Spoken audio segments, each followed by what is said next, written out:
Hello, everyone.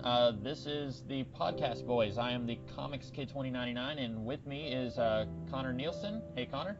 How you doing? Doing great.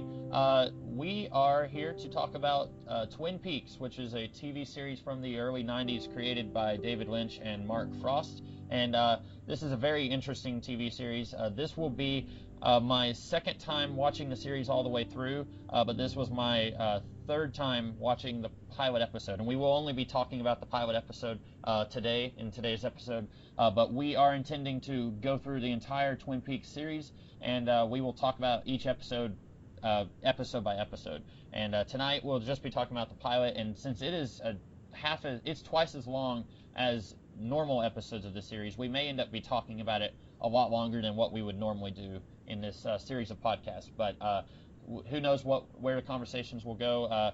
We're mainly just going to be covering probably background, plot stuff. Who knows where it'll go. Connor, if you could, what was this episode about in a nutshell? All right, so the pilot episode of Twin Peaks is ultimately the catalyst for the entire show. Laura Palmer is murdered. Her body is found on a beach or on a rocky shore in Twin Peaks near the residence of Jack Nance's character. His name is he's married to Piper Laurie. And then... Pete is the character's name, right? Pete, right, yeah. I won't know any of the actor names. You're probably going to outdo me on that.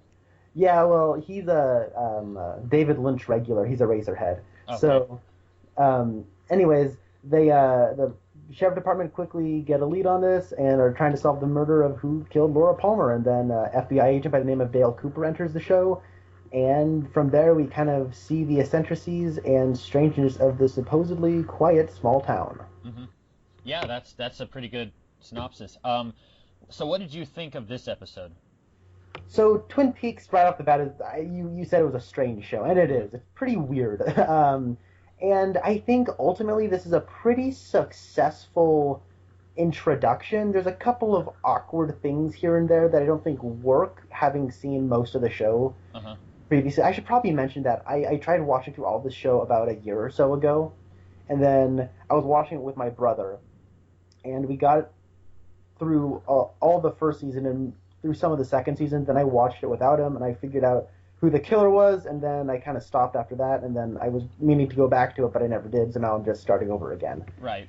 And having, going back and watching it, knowing how some of these subplots resolve and whatnot, it's, I think they do a decent job of setting everything up, and I know some people actually don't like this pilot, and as far as pilots go, it's pretty good. Mm-hmm. I'm thinking of pilots for stuff like Arrested Development, which, fine, or like pilots for shows that turned out to be actually pretty good, like Agents of S.H.I.E.L.D. has become a decent show, and that pilot is awful. But that's the only episode I've seen of that show. Oh yeah, it gets fine. It becomes a decent show, but that pilot is bad. Yeah. So as far as pilots go, this is kind of, I would say, in the upper 80 percentile, Yeah. top 20% of pilots as far as pilots go. Yeah, I'd say I agree with that. It's I kind of had a similar experience with that you had, sort of. A couple years ago on the Geekvolution channel, Captain Logan and Brownco Eric did basically they talked for about an hour about the pilot episode, and neither one of them had seen the series before, and them talking about it got me interested in watching it, and I think I made it through most of season 1. I didn't know that season 1 was only 6 episodes long, and I kind of got lost I'm maybe 3 or 4 episodes in. I kind of just stopped watching. And then I found out, it's only 6 episodes long. So then I think I went back, and I was, like you said, you were watching it with your brother. I started watching it with my parents, and we made it through the whole show. And I think season 2, you said it kind of lost you in season 2. It is a slower season and kind of loses a little bit of the charm and I guess the drive that it had in season 1. But yeah, this is a pretty good pilot. I think what it has going for it, and you're right, it has some awkward parts in it. One big awkward part that we can probably talk about later. It has some of that, but I think the best thing that it has going for it is it hooks you. Sometimes a pilot tries too hard. We're going to spend all of our time setting up all of these characters and setting up the story that we will be tackling, and it forgets to be an interesting story by itself. which introducing characters and the story of the series is also important. But I feel like here we have a whole bunch of characters in this pilot episode, and it's almost overwhelming. If you've never seen the series before, it can be a little confusing. There's a lot of characters dropped in your lap right off the bat, and some of them don't get a whole lot to do in this episode, but then they become major characters later on. I'm thinking of like Leo Johnson. He's in this episode for about 3 minutes, and if you've never seen the show before, and then you're watching it, you're like, wait a minute, now we got another character. Or like Ben Horn, he's in it a little bit, doesn't get a whole lot to do in this episode, but then he becomes one of the main parts of the series. But I feel like in lieu of introducing these characters and really giving you a sense of who they all are, it chooses to just give us teases of these characters, and some of them get quite a bit more to do, but it gives us teases of the characters, and instead of really focusing on them, it gives us a story that made everyone in the world just kind of sit up and take notice. But like, I think, and of course I was like a baby when this show first started, but from what I understand, and you may know more about this than I do, but this show really was one of the first shows to take this idea of, we're going to do a series-long arc, a storyline that doesn't get concluded in one episode. And that's pretty much par for the course nowadays. Most TV shows are going to have, if not a series arc, then at least a season arc. But that was not how it was done in 1990 or 91 whenever the show started, and that was like a huge deal. This idea of, oh, they didn't tell us who killed Laura Palmer in the first episode. We're going to have to come back next week. And it's really weird that that's just the norm nowadays, but back then, like, this was a new and innovative way of doing TV.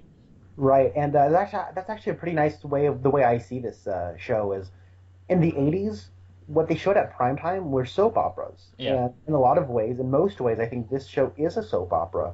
But it also was kind of the thing that ushered in crime shows and crime television. And Yeah. I was born in '95, and so I kind of was aware of kind of the media when I was like 5 or 6, and that's ultimately when like CSI and like the legion of CSI shows took off. Uh-huh. And so when I was a kid, it was like NCIS and Criminal Minds and a bunch of CSI and Without a Trace, and those were everywhere. These procedurals, these cop procedurals. Yeah.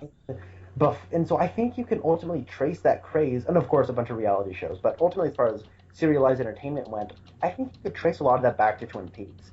And so I think this is a very interesting crossroads in the progression of American television.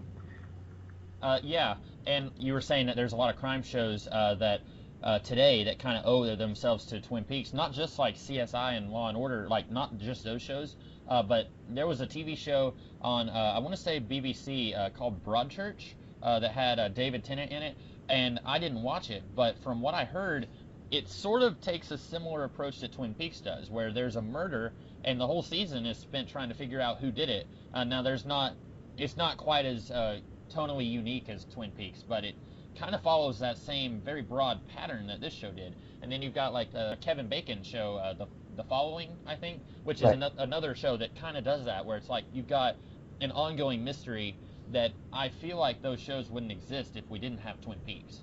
Right, and one thing that's also interesting about Twin Peaks that I don't think they did in the other ones was, ultimately this show isn't about the mystery of Laura Palmer. That's kind of the driving force of the narrative, but what this movie's ultimately about is the characters and their subplots. That kind of, and our introduction is through the death of Laura Palmer. That's true. And, so it's more like the background thing kind of going on, and not like, I mean, I hear people compare to the X-Files, and I know you're not a fan of the X-Files, and I've never seen the X-Files, but I know that people are like, the whole alien mystery or whatnot is not really the focus of the show. It's kind of in the background. Right.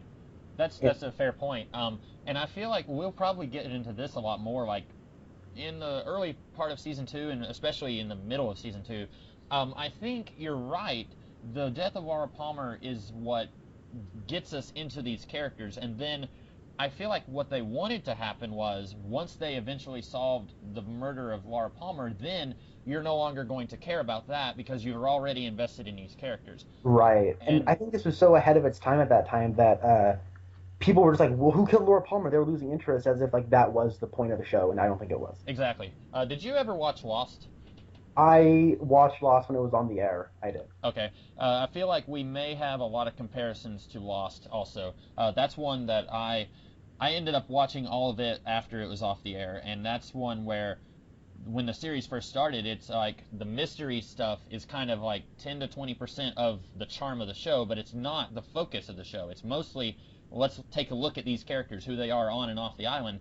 But then people got really invested in, well, what is this monster that's making noises in the forest, and who are the others? And they got interested in all that stuff, which the creators of the show never meant to be the main thing of the show, and they ended up having to put more of the focus on that stuff that they weren't as interested in, Right. because fans were more interested in it. And I feel like a similar thing, like you said, a similar thing happened with Twin Peaks, because, like you said, they solved the murder of Laura Palmer about halfway into season 2. And I should go ahead and say, we're definitely going to be spoiling this episode, and we might spoil future episodes, maybe. I'll try to avoid spoilers, but we may end up talking about something that happens, mid-season 2 or whatever.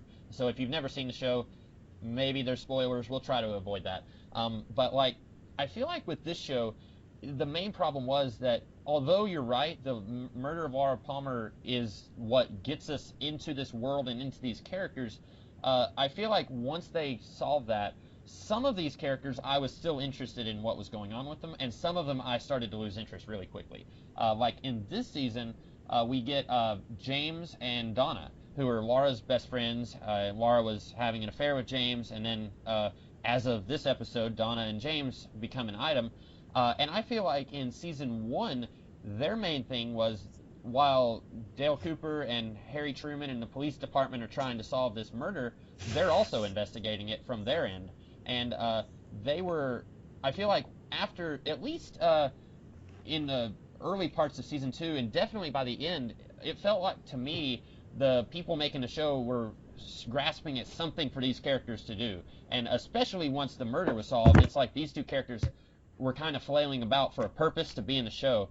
And some of the characters, I feel like I was hooked on them, and I still enjoyed watching them even when the initial premise of the show was gone. But some of them, I felt like you could probably get rid of these guys and it wouldn't bother me. Did you have that, or were you more hooked on all of them? I think I should probably get this out of the way first. I have an undying love of Dale Cooper. I think he is one of the best television characters ever. I love Kyle MacLachlan's performance. It's so strange, and I wouldn't even call it like a good acting performance, but it's perfect for that character. Yeah. And that's kind of what, like, David Lynch and Kyle MacLachlan have such an interesting working dynamic. Have you ever seen Blue Velvet? No, I have not. Okay. Kyle MacLachlan, I don't even know if he actually gives a good performance, but he's perfect in that role. And, like, Dennis Hopper is, like, the one everyone remembers from that, but Kyle MacLachlan just has such an ordinary guy thing about him. Yeah.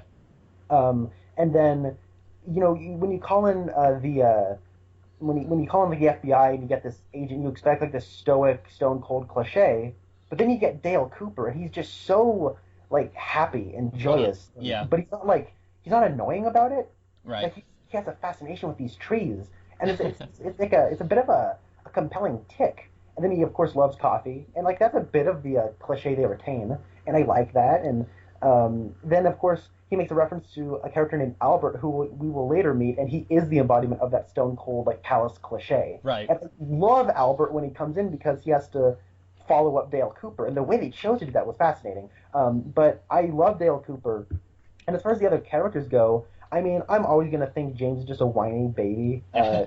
He annoys me.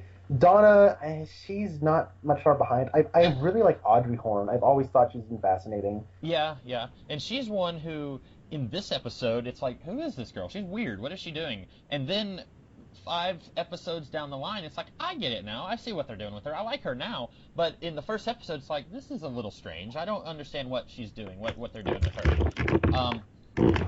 Dale Cooper is one of the characters that I really like in this show. Pretty consistently too. They almost pushed it a little bit later on, but I think that pretty thoroughly throughout the whole series, he was one of my favorites, and definitely sounds like one of yours. Speaking of him, of Dale Cooper, you've seen, let's say 3/4 of the show maybe.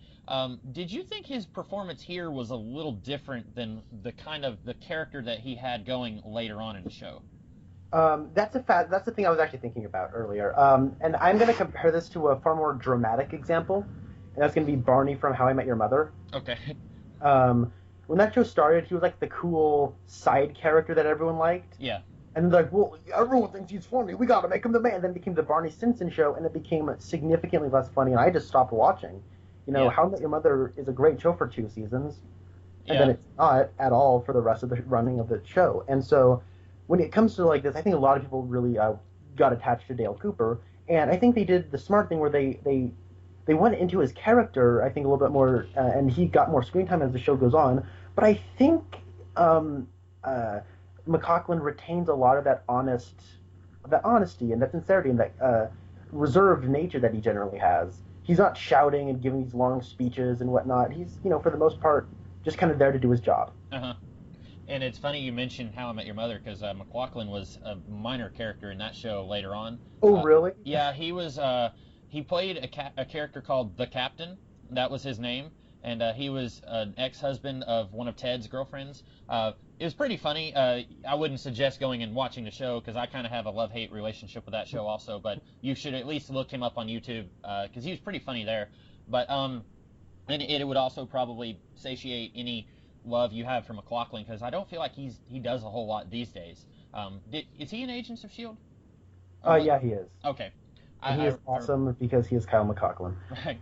I was thinking though, like later on, I feel like his character was cemented pretty early on. Like by episode 2 or 3, he's Dale Cooper that we know as Dale Cooper. But in this episode, there was just a few moments where I was like, that's a little weird. That's not something that I feel like Dale Cooper would do. Like when he's questioning Bobby, he's almost doing this bad cop routine, except that Harry isn't doing anything, so it's really not a good cop, bad cop. But like when he says, "Here's what we're gonna do," I ask the questions and you answer them. Like he's almost trying to be mean, and it's like that's a weird, like that doesn't feel right on Dale Cooper. But like 90% of the episode, it's like, well, this is the Dale Cooper I know. And then like whenever we meet Dr. Jacoby, he has a reaction that I would have if I met Dr. Jacoby. Like I just want to step back and be like, what's going on with this guy? This is weird.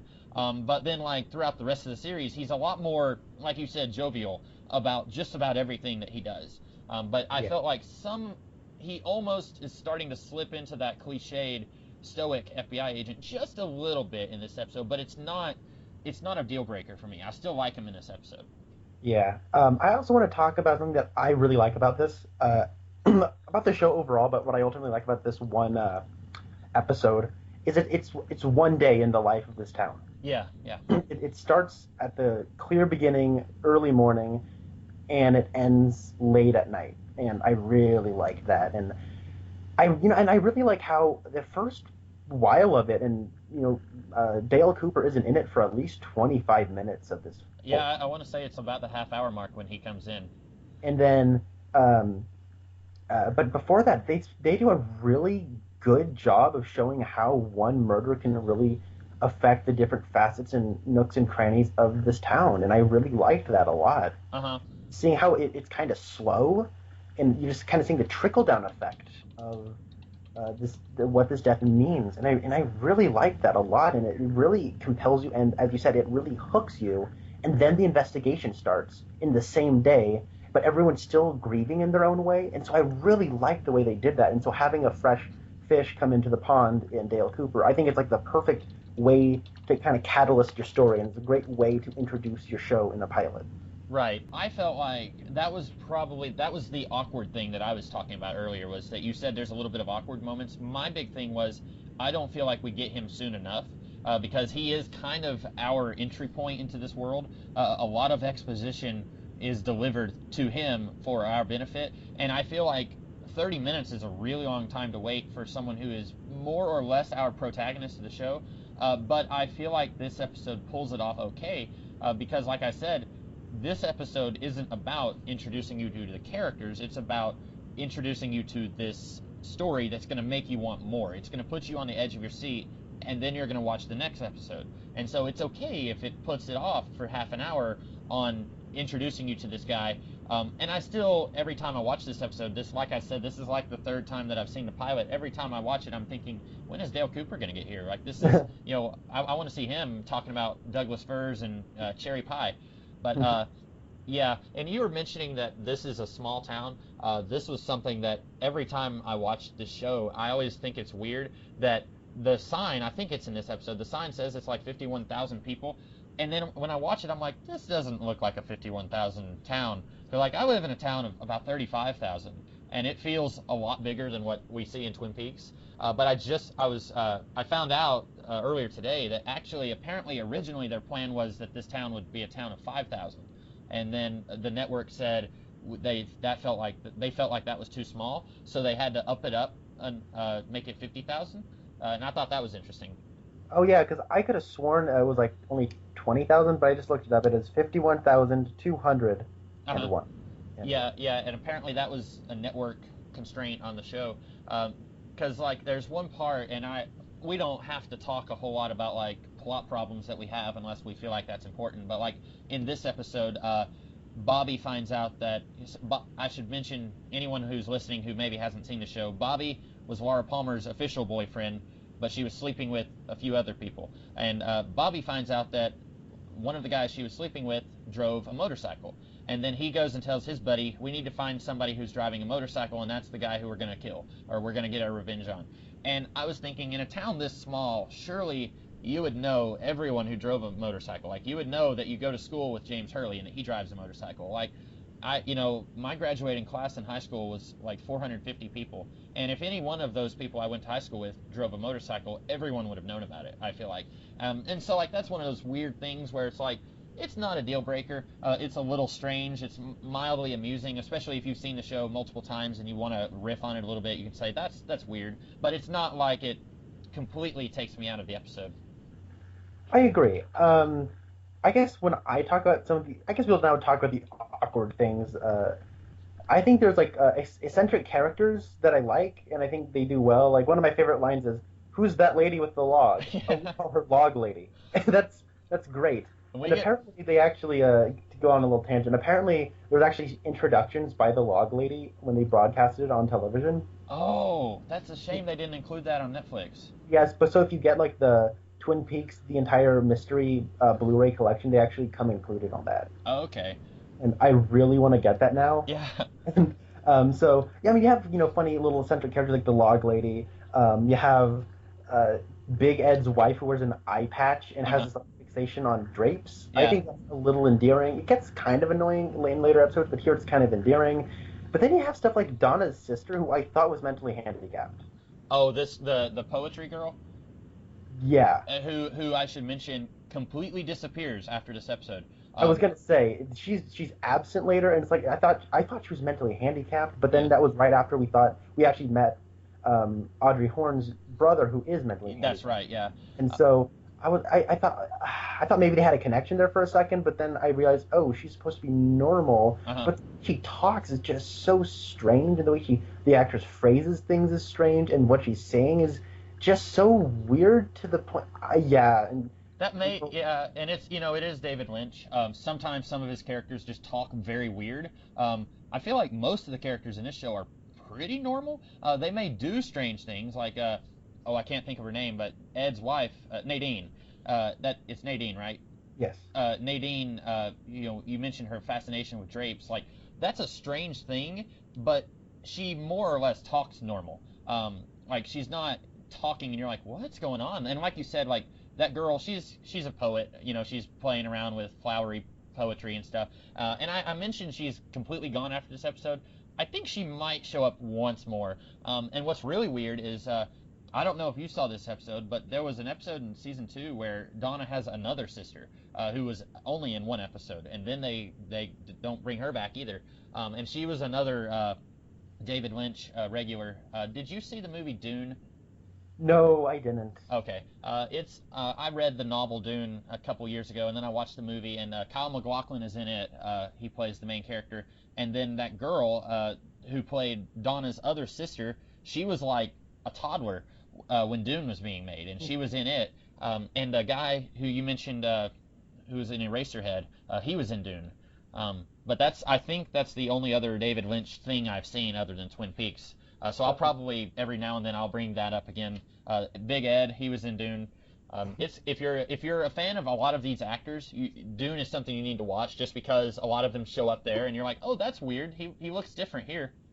Like the guy who played Pete, I don't think he has any lines in Dune. He's just there, and it's like, hey, there's Pete. Like you wouldn't even know him if you haven't seen Twin Peaks, probably. Yeah.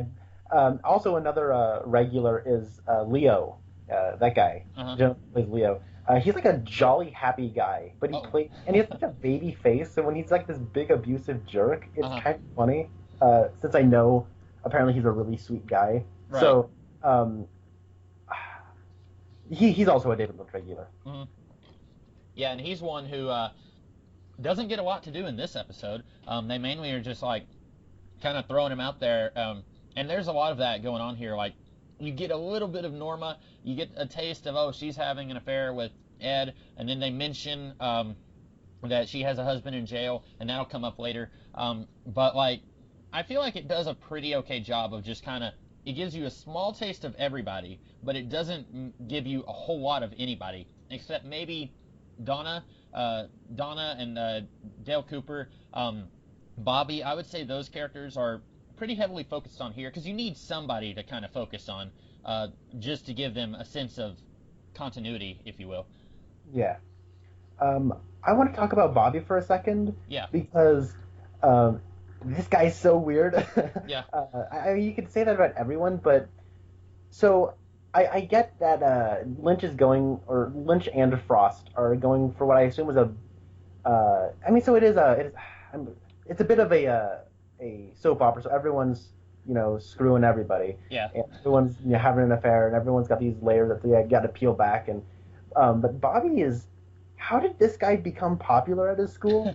Uh, he's so stupid. Yeah, And man, I don't know. I like watching him, but he annoys me at the same time. yeah. And I mean, my brother has a leather jacket, and anytime I wear it, I just like zip it up and down on the sleeves, just because that's what Bobby does. And Yeah, it's a funny like character quirk, and I mean, I don't know if the actors even again like a lot of like what we could say for other people. I'm not even sure if he's giving a good performance. right.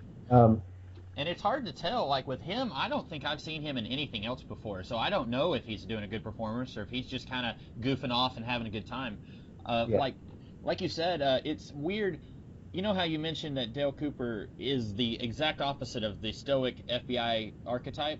yeah, Bobby, on the one hand, is kind of the embodiment of the Letterman football jock, but on the other hand, he's very different from that archetype.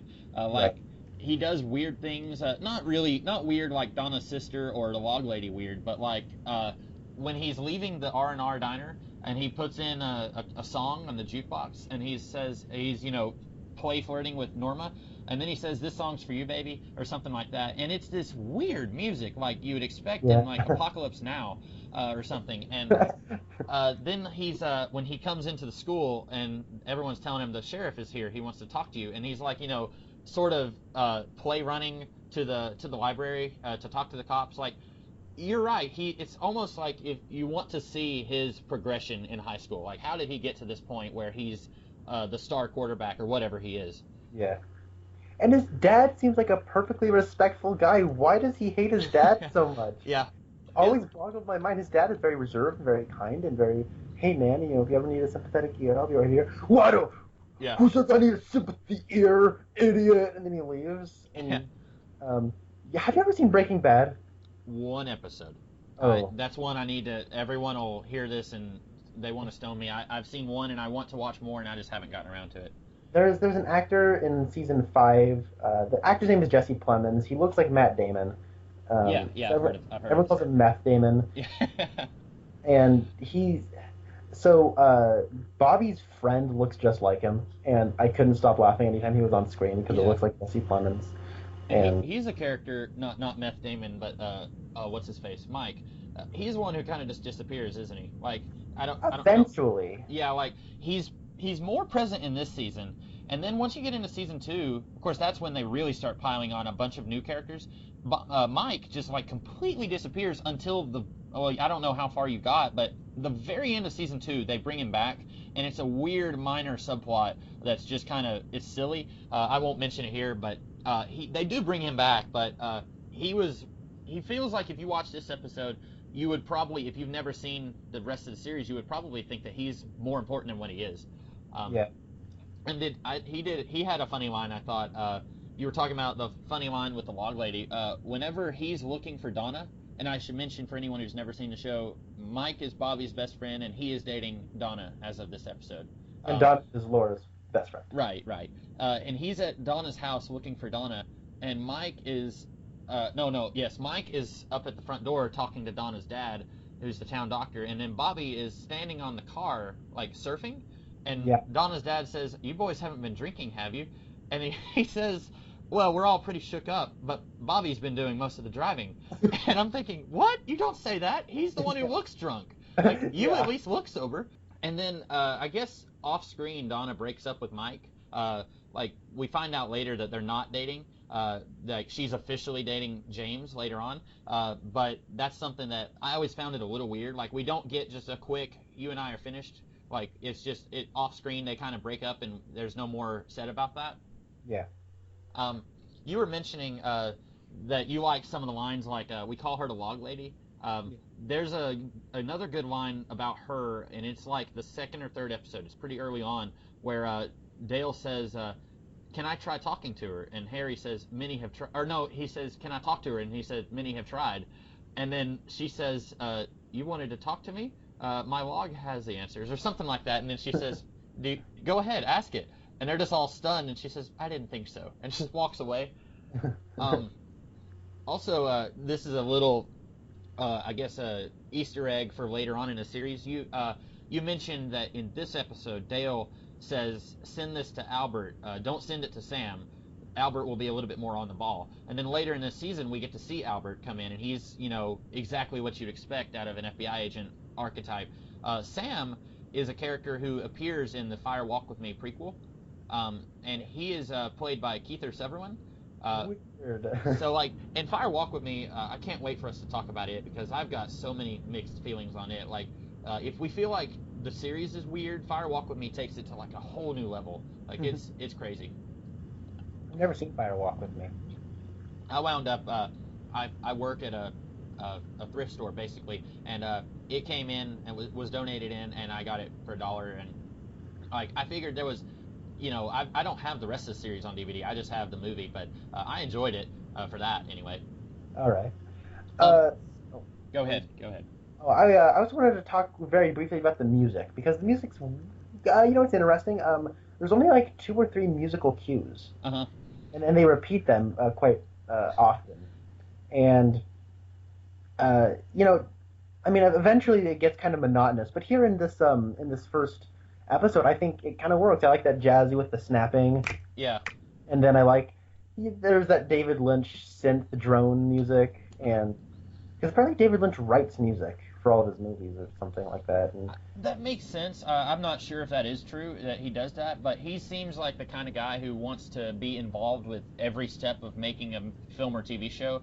So it would make sense that he does write his own music, and it sounds... If he doesn't, then he found somebody with, like, the exact same sensibilities as him to, like, match the feeling and the mood that he's going for here. Yeah, and I like watching the opening credits, because it kind of gets you in this interesting disoriented mood. You're kind of disoriented a little bit by the audio and that weird, like, music that you're hearing, because it's not very conventional, like, theme song music. Right. And what you're looking at is just kind of this montage of saws being cut and like a bird chirping, and then you see the Peaks logo, and when I was watching with my brother, like, he just wanted to just skip over because he hated it. And when I was watching it, I kind of like it because it kind of gets you into Twin Peaks mood, and I feel like that audio, that musical element is very consistent throughout. Yeah, it's something that when I talk about music or TV shows music in TV shows, I usually don't have much to say, but it's one of those things, if you completely removed the music from Twin Peaks and tried to show it to me, I probably wouldn't really realize, other than the theme song, I wouldn't realize something is missing here. What's wrong with this? Why is it different? And it would take me a little while to say, oh, it's the music gone. Like, it's there, it's like it's a very important part of the show, but it's hard to talk about other than saying, it's weird and it sets the mood. You know what I'm saying? Yeah, it's almost kind of working on a subconscious level. I understand how pretentious that sounds, exactly. But it is one of those things where it's more to go to guitarists. I don't know how well versed you are in music, but to compare this to rock guitarists, it's more like a John Frusciante than like a Jimi Hendrix. Yeah, yeah, and I'm very not versed in music, so I'll take your word for that one. But yeah, it's like it's you know how you hear some people say like when they're talking about a movie or TV show and they talk about an inanimate object and they say it's almost like it's a character in the show. Like Firefly, they'll say that the ship is its own character. I feel like, and I kind of hate it when people say that, or they say like the city of Gotham is its own character. I kind of hate it when people say that, but I feel like the music of Twin Peaks is its own, not character, but it's like its own part of a very important part, equally as important as the plot and the characters, its own element of the show that is, if you remove it, it's a very different animal. Yeah, and there's even that part where they're in the roadhouse where there's music playing, but it's and then there's the actual so there's musicians on the stage playing music Uh-huh. that's very David Lynch-esque, but then there's also the music that you've been hearing throughout the show laid on top of that. Right. And for a second, I thought it was like diegetic music, Yeah. like oh that's the music I'm hearing is what they're hearing, but half of it is, Right. and so it kind of fit though, and I thought it was a very unique as far as experiences go. It's something I don't see very often, and I thought it worked for the benefit of that scene. Uh-huh. That was a scene that I definitely didn't think of it the previous times I watched this episode, and this may take us a little bit off the music topic, but watching it this time, that's a scene where there's a bar fight kind of gets started in the bar, and the girl is still on stage, still singing while the bar fight is going on. And I Yeah, was at first I was thinking, wait, maybe it's just the music, like the diegetic music that you're talking about. At first I thought maybe it's just that. No, wait, she's singing while that fight is going on. Um, yeah. I think you had mentioned before. Correct me if I'm wrong. Maybe I'm thinking of someone else that I read this from, but I wanted to talk a little bit about the mystery of Laura Palmer, and we'll probably talk a lot more about this later on in the series. But correct me if I'm wrong, but David Lynch did not ever intend to actually solve the mystery. Is that correct? I don't know actually. I've Okay. read a lot about this show, but I don't think I've ever read that. Okay, I may have heard that somewhere else. That's one of those things that, like you said, the mystery was almost secondary. That was never really intended to be, the full focus of the show. But because people latched onto it, that's something that kind of took up more screen time, I guess you could say, than what it was meant to originally. But I cannot imagine. Like, I enjoy this series a lot. I wouldn't say I love it. I think you're probably more of a fan of it than I am, maybe. But I enjoy this series, but I cannot imagine this series going on and not solving the murder of Laura Palmer. Like I would have felt very let down if they hadn't. Even knowing that that's not intended to be the main focus of what they're doing, I still feel like I would have been let down if it's like, wait, you're never going to tell us? Um, Knowing, even liking some of the characters and wanting to see them do stuff. Yeah, and you know what? Maybe I would have been a little bit less upset than you, but I still would have been a little disappointed. And maybe it's because that's just a matter of taste, because I really like Shaggy Dog jokes. Oh yeah, I like a good Shaggy Dog joke, but like just or I just like it doesn't matter, but people thought it did kind of thing. yeah, and so I think that ultimately the big mystery element, it's the draw. But if you're right, if it didn't solve it, I would have ultimately been disappointed. Uh-huh. But I don't think that dis discredits the stuff I do like about this show. Right, right.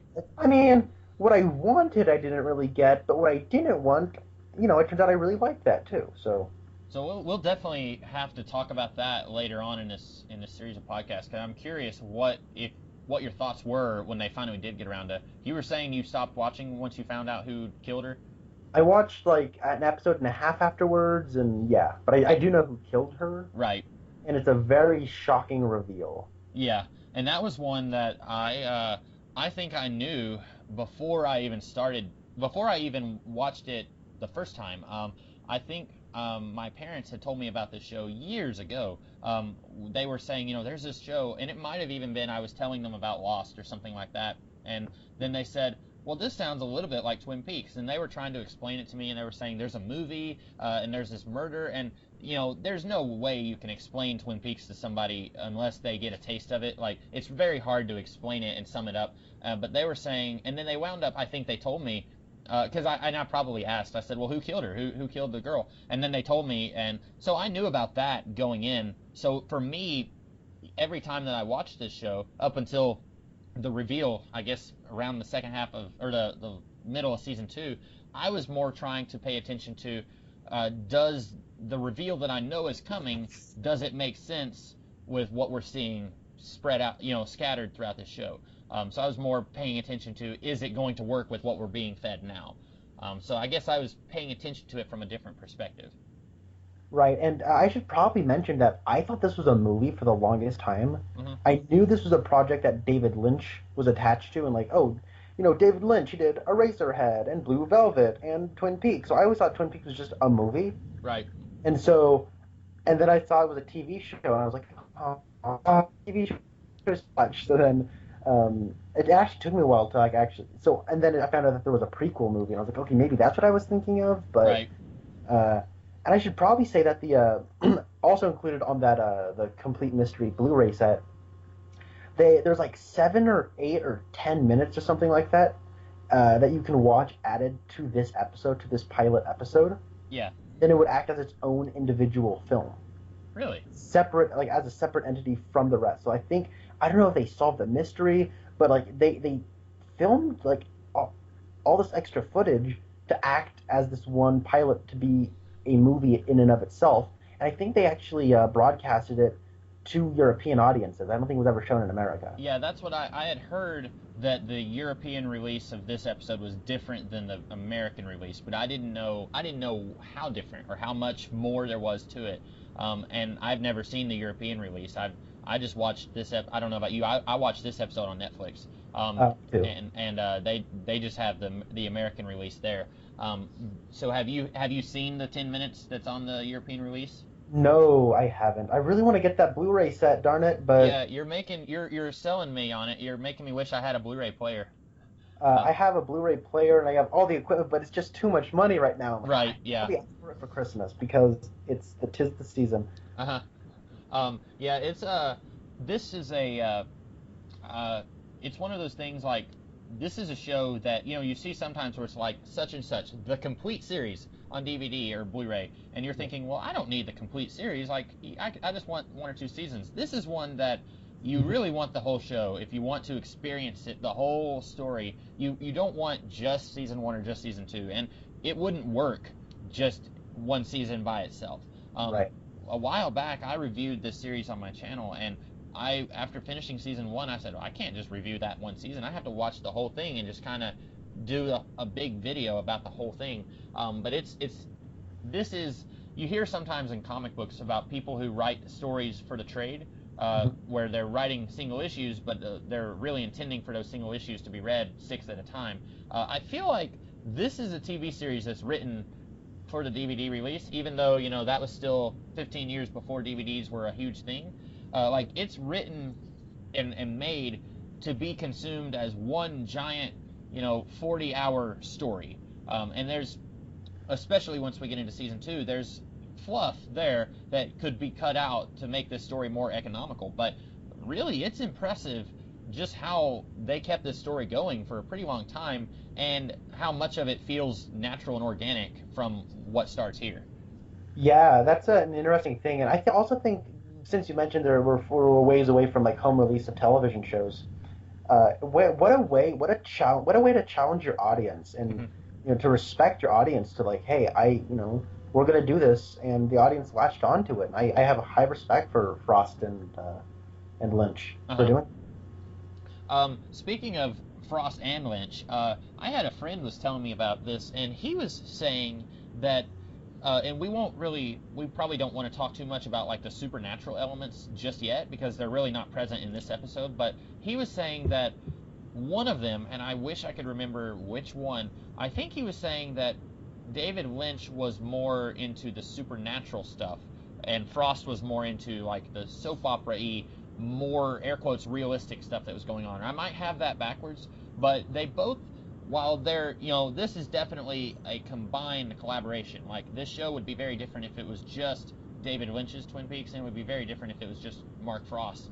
But I think I read somewhere, or I had a friend who told me that later on in season 2, one of the two creators kind of backed out a little bit, and the show took a very different direction because of that, because one of the others was more heavily involved than he had been.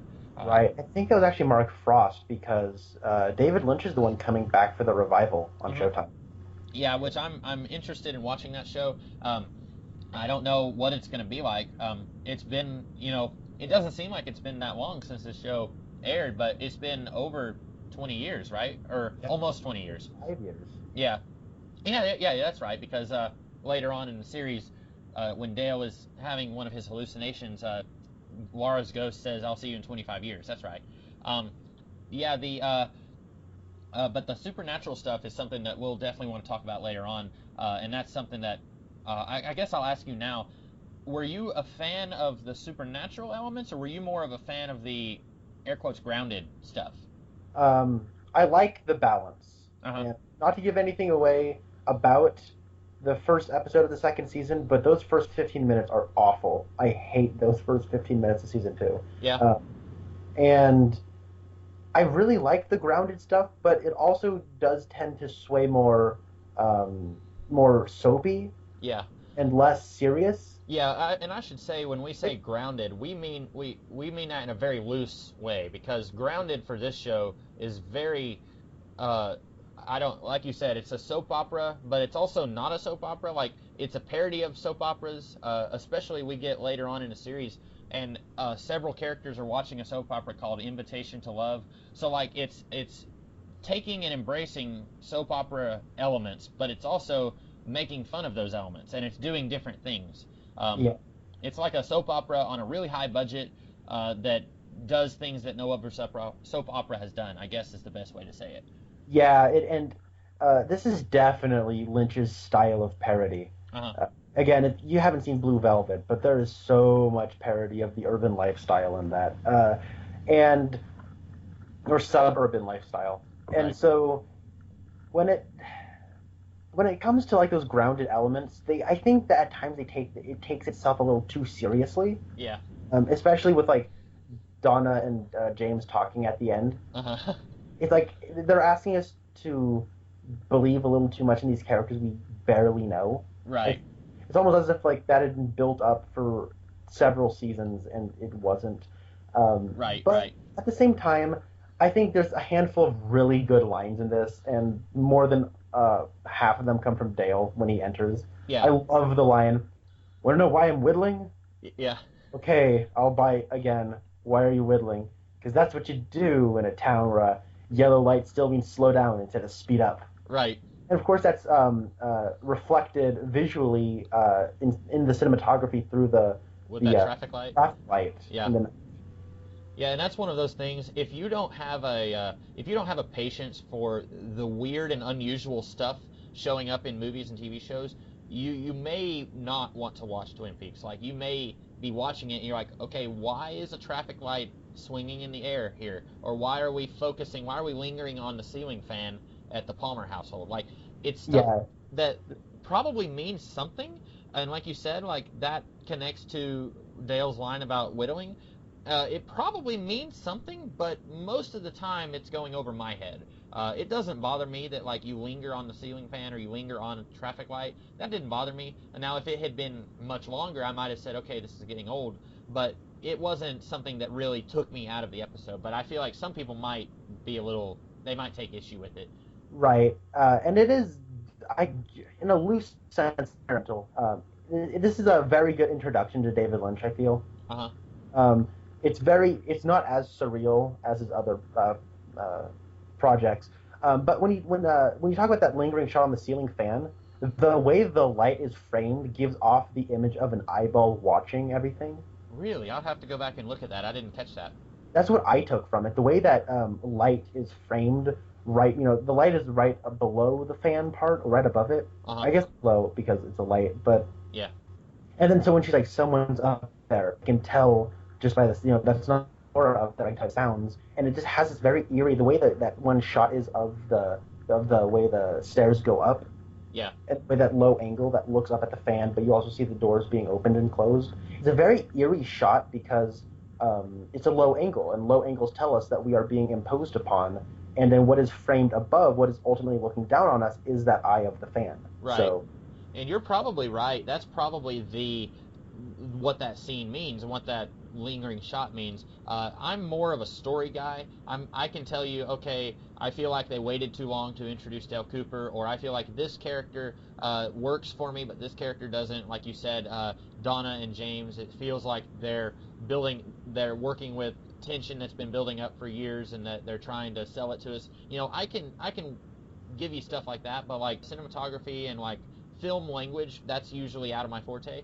So like, if most of the stuff like that we get in a series is almost always going to go over my head, but it doesn't bother me that I don't understand it. right. I feel like it means something, and it works for some people, and as long as it does, I feel like that's fine. So it doesn't bother me that I don't understand it. And that's fine. Yeah, I know a lot of my friends are the same way, and and I really, I don't know. Like I took a study class on cinematography and whatnot, Hmm. about film language, and maybe I read into things a little too much as it is. So I might say, oh, that rabbit symbolizes the fleeting feeling of this character's motivation. I'm probably just full of crap at that point. Or you may be reading into it just the right amount, because I've had so many classes in college where it's like, what do you think this means? And I'm usually like looking around. I would be looking around at everyone else saying, what does everyone else think? I don't know what it means. Um, um, But yeah, I think as far as going back to that light bulb goes, like it turns red, and then the whole everyone kind of has a moment to breathe, and uh-huh. at the end of the episode, it turns green, and then all of a sudden, like Laura's mom's having this vision of the hand reaching underneath the rock and Uh-huh. getting her necklace, and all of a sudden everything starts going, and like uh, Bobby and Mike are shouting like apes at Yeah. James, which is again, I don't like. It doesn't really make a whole lot of sense, but it's effective in its it's setting a tone that's very. I mean, it's not like laughable. I mean, I'm not laughing at it. Right. It's not like it's trying to be this big scary thing, but it's very effective in making you feel uncomfortable because it's just so weird. Right. It's a different kind of uncomfortable than like what this series will later offer.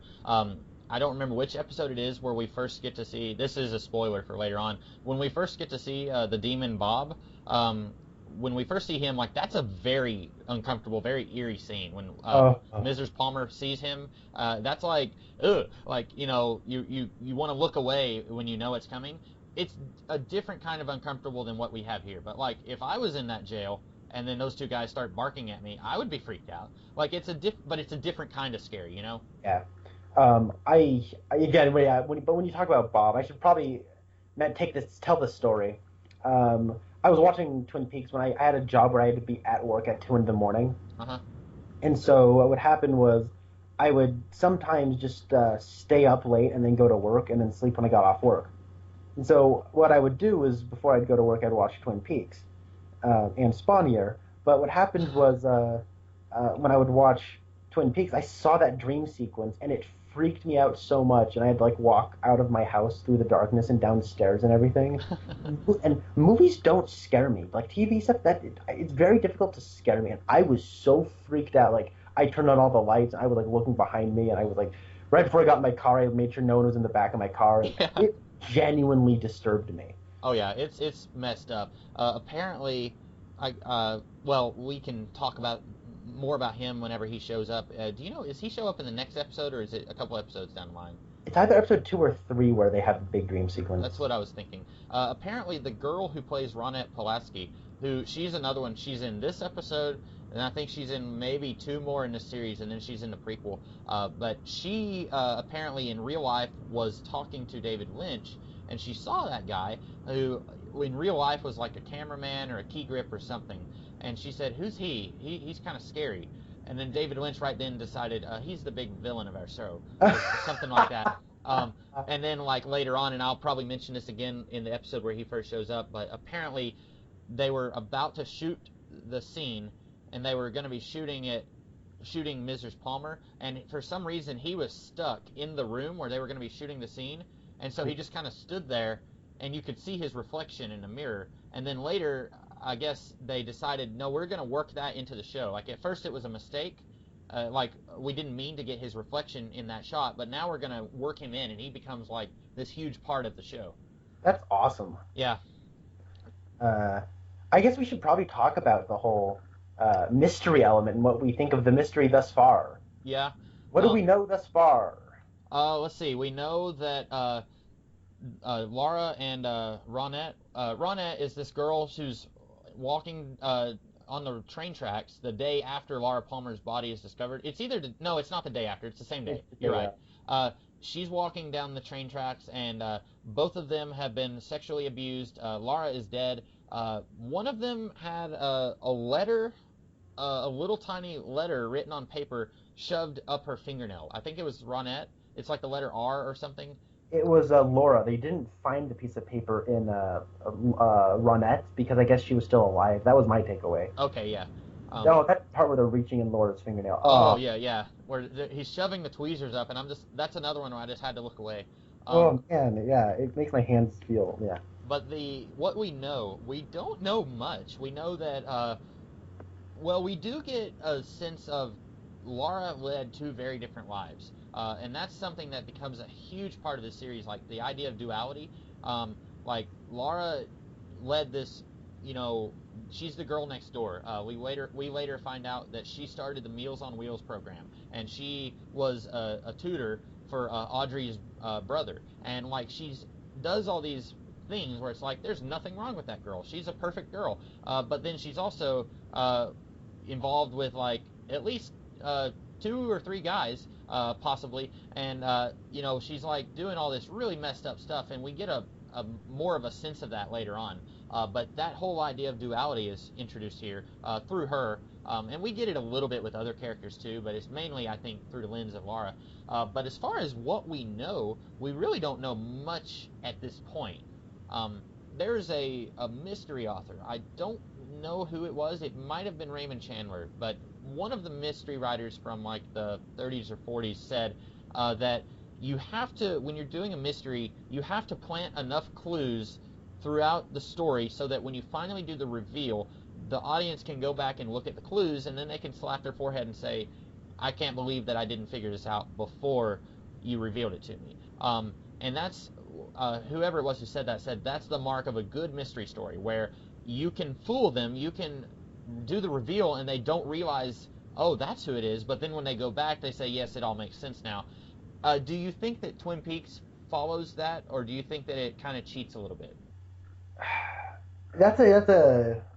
This is like not a very conventional mystery. Right. So my answer is going to be rewatching. I guess we'll discover that.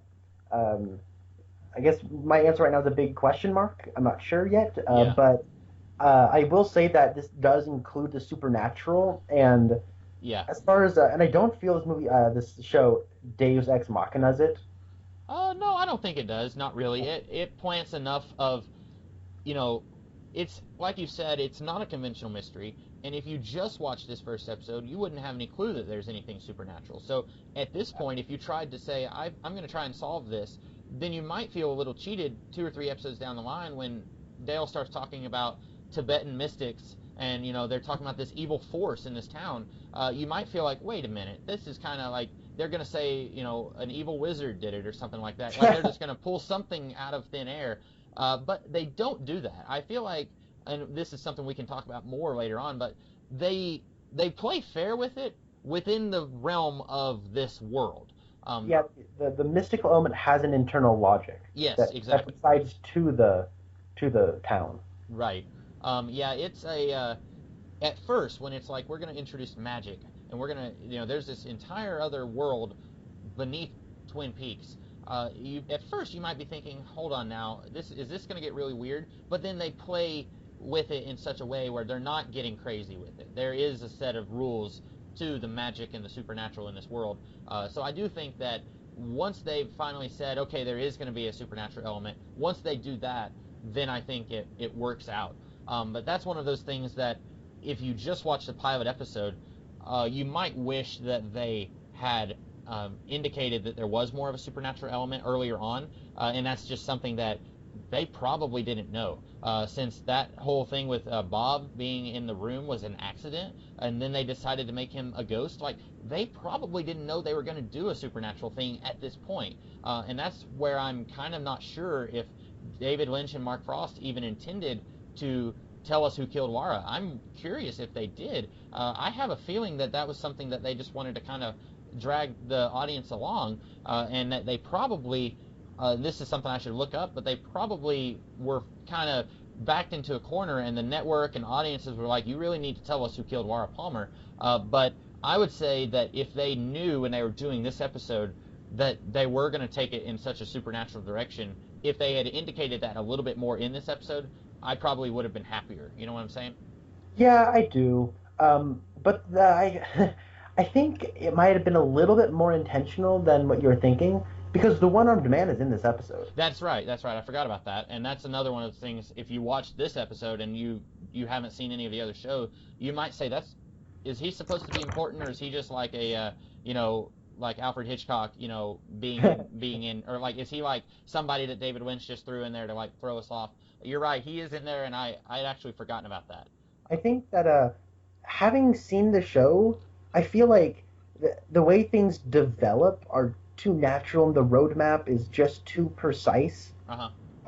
And then you have stuff like the actor who plays Bob being trapped in a room. It just worked so well in the favor of what they were doing. That's right. Yeah. And Oh, go ahead. everything just grew natural. Yeah, Correct. what you're saying is probably true. I had completely forgotten that the one-armed man is in this episode. So probably what their plan was, they planned for him to be a supernatural entity of some kind, and then when Bob was accidentally in the frame when they were shooting, then they decided to include him in that mythos. That's probably what happened, because I think I had read somewhere, a couple different places, that happened. So I'm assuming that is a reliable bit of information.